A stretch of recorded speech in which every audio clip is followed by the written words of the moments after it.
സ്വന്തം ജീവനേക്കാൾ തന്റെ ശിശുവിന്റെ ജീവന് വില കൽപ്പിച്ചതുകൊണ്ട് സ്വന്തം ജീവൻ വെടികഴിക്കേണ്ടി വന്ന ഒരമ്മയെ നമുക്കിന്ന് പരിചയപ്പെടാം. ഇറ്റലിയിൽ മിലാനിനടുത്ത് 1922 ഒക്ടോബർ 4 വിശുദ്ധ ജീന ബ്രേറ്റാമള ജനിച്ചു. അവർ വേദോപദേശത്തിലും വിൻസെന്റ് പോൾ സംഘടനയിലും സജീവ പ്രവർത്തിക്കുകയായിരുന്നു.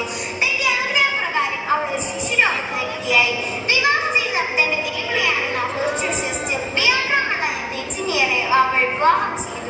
തന്റെ 4ാമത്തെ ശിശു ഉദരത്തിലായിരിക്കുമ്പോൾ അവൾ ക്യാൻസർ ബാധിക്കുകയും വൈദ്യശാസ്ത്രം കുഞ്ഞിനെ ഒഴിവാക്കാൻ അനുവദിച്ചിരുന്നെങ്കിലും തന്റെ ശിശുവിനെ ജീവിക്കാനും സ്നേഹിക്കപ്പെടുവാനുമുള്ള അവകാശമുണ്ടെന്ന് അവൾ ഉറച്ചു വിശ്വസിക്കുന്നു. തോമസ് ലീയുടെ പാദസ്പർശനേറ്റ അനുഗ്രഹീതമായ വലിയ ഒരു തീർത്ഥാടന കേന്ദ്രമാണ് മലയാറ്റൂർ. ഇന്ത്യയിലെ ക്രൈസ്തവ സഭയുടെ സ്ഥാപകനും യേശുവിൻ്റെ 12 ശിഷ്യന്മാരിൽ ഒരാളുമായ വിശുദ്ധ തോമാസികയുടെ ഓർമ്മ തിരുനാൾ ആണ് ദുഃഖാന.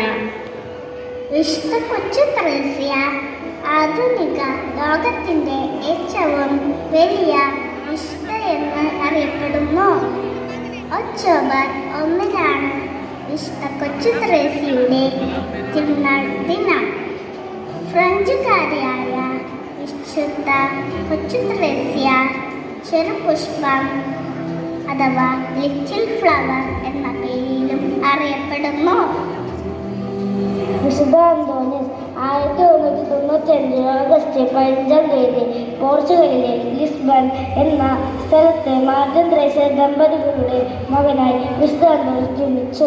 1220 ഫ്രാൻസിസ്കൻ സമൂഹത്തിൽ ചേർന്നു പാവങ്ങളുടെ പടയാളി എന്നാണ് വിശുദ്ധ അന്തോണിയസ് അറിയപ്പെട്ടിരുന്നത്. 1231 ജൂൺ 13 പാതിവാക്കടുത്തുള്ള ആർസലയിൽ വെച്ച് വിശുദ്ധ അന്തോണിയസ് മരണം വരിച്ചു. അടുത്ത വർഷം വിശുദ്ധനായി പ്രഖ്യാപിച്ചു. വിശുദ്ധ മരിയ ഗൊറേത്തി 20ാം നൂറ്റാണ്ടിന്റെ വിശുദ്ധ ആഗ്നസ് എന്നറിയപ്പെടുന്ന വിശുദ്ധ മരിയ ഗൊറേത്തി ശുദ്ധത എന്ന പുണ്യത്തിന്റെ ആധുനിക മാതൃകയാണ്.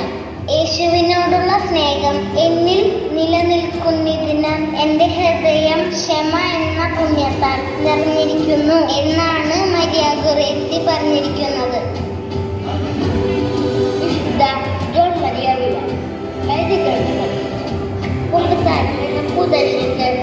കൂടുതൽ പ്രാധാന്യം നൽകി കൂടുതൽ സമയവും കുമ്പസാരം കൂടുതൽ ചിലവിട്ടു. നമുക്കായി അല്പം പോലും പിടിച്ചു വെക്കാതെ പൂർണ്ണമായും ദൈവത്തിന് വിട്ടുകൊടുക്കുന്നതിലൂടെ നമ്മുടെ ആഗ്രഹം